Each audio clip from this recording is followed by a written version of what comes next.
రాష్ట్ర వ్యాప్తంగా ఒక ప్రక్షాళన జరగాలని ప్రజలు ఏ విధంగా కోరుకున్నారో ఒక మంచి ప్రభుత్వం, ఒక మార్పు, నిజాయితీగా పరిపాలించేటప్పుడు ఒక నమ్మకం కలగాలనే ఉద్దేశంతో గౌరవ ముఖ్యమంత్రి గారు చంద్రబాబు నాయుడు గారు కానీ, గౌరవ ఉప ముఖ్యమంత్రి గారు పవన్ కళ్యాణ్ గారు కానీ ఎప్పటికప్పుడు మమ్మల్ని నిర్దేశించేది ఒకటే, కక్ష సాధింపులు కాకుండా ఎవరైతే తప్పు చేశారో వాళ్ళని ఎట్టి పరిస్థితుల్లో కూడా మనం వదలకూడదు, ప్రజలకి మన జవాబు చెప్పాలి. గత 5 సంవత్సరాలు వీళ్ళు చేసిన అరాచకాలు మామూలు విషయాలు కాదు.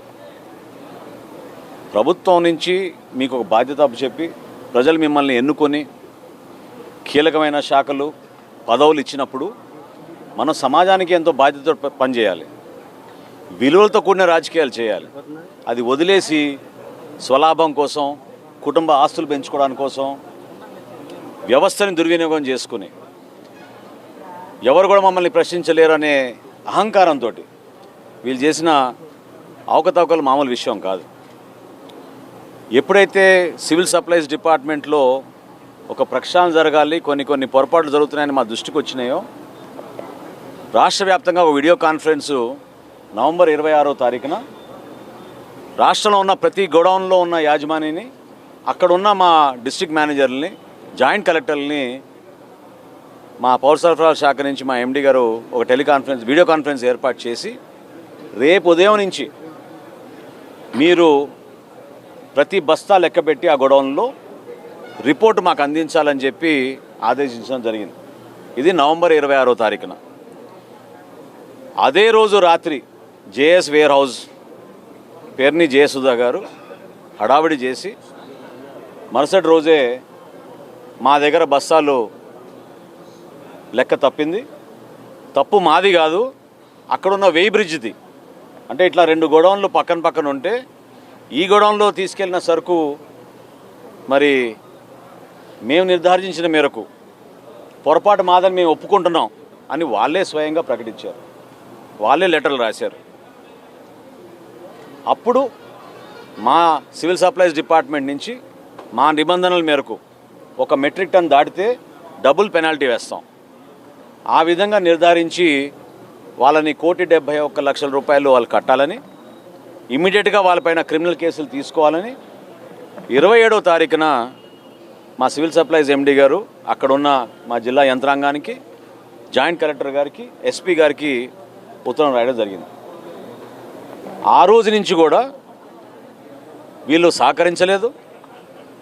నోటీస్ ఇచ్చి మీ గోడౌన్ని మేము వెరిఫై చేయడానికి వస్తున్నామని జాయింట్ కలెక్టర్ గారు పంపిస్తే వీళ్ళెవ్వరు కూడా అక్కడ లేరు, సహకరించలేదు.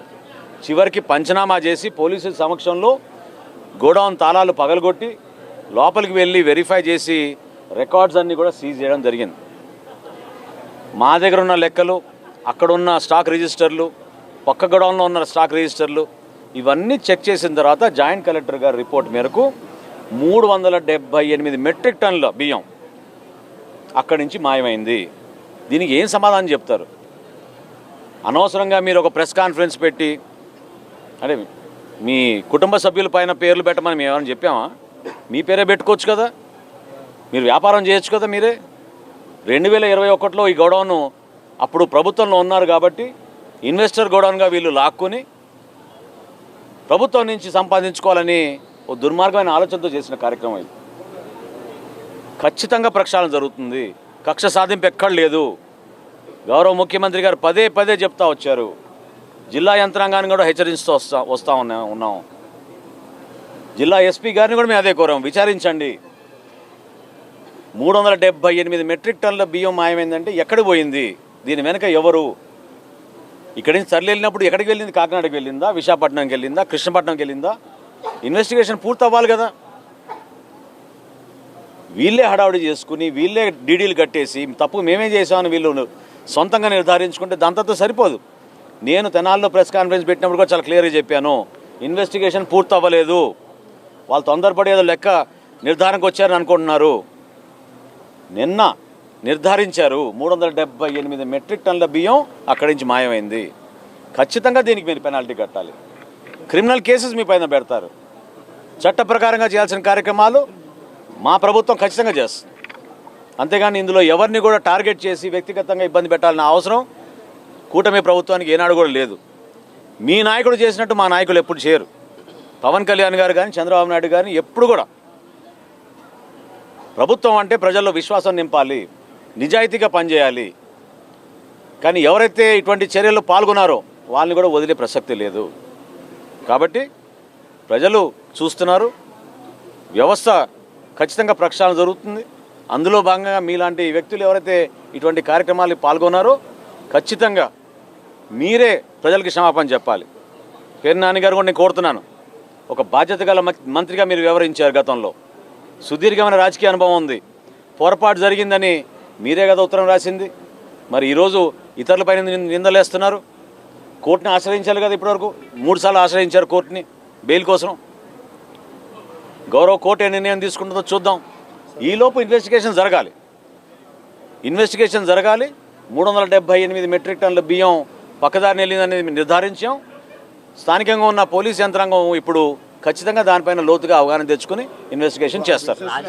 ఇప్పుడు గోడౌన్ యాజమాని ఎవరైతే వారి మీద కేసు పెడతారు, కానీ కొత్తగా మేము రాసుకొస్తాం ఆ పేర్లు చెప్పండి. ఎందుకు పెట్టారు మీ భార్య పేరు మీరు అసలు ఆ గోడౌన్కి? మీరు ఆలోచించుకోవాలి. అది ప్రజా జీవితంలో ఉన్నారు, ఒక బాధ్యత గల పదవిలో ఉన్నారు. మీరు ఎందుకు అట్లా చేశారు? దాన్ని మీరు ప్రశ్నించుకోవాలి. ప్రభుత్వాన్ని కాదు ఈరోజు ప్రశ్నించేది. ఎవరిపై? ఆ యాజమాన్యం పైన కేసు పెడతాం. జేఎస్ వేర్ హౌస్ యాజమాన్యం ఎవరు అంటే పేర్ని జయసుధా గారు, వారితో పాటు ఉన్న అక్కడ మేనేజరు, వీళ్ళిద్దరిపైనే కదా ఎఫ్ఐఆర్ రిజిస్టర్ చేసింది. ఇప్పుడు వేర్ హౌస్ మేనేజ్మెంట్ సిస్టమ్ అని ఒక కొత్త సాఫ్ట్వేర్ ఏర్పాటు చేసి 26వ తారీఖు నవంబర్న 27 నుంచి రాష్ట్ర వ్యాప్తంగా ప్రతి గోడౌన్లో కూడా తనిఖీలు జరగాలని మా శాఖ నుంచి మేము ఆదేశాలు ఇస్తే జాయింట్ కలెక్టర్ గారి ఆధ్వర్యంలో ప్రతి జిల్లాలో కూడా జరుగుతోంది. తూర్పుగోదావరి జిల్లాలో కూడా మీరు చూశారు, 2-3 చోట్ల జరిగిన విషయాలు. నంద్యాలలో చూశారు.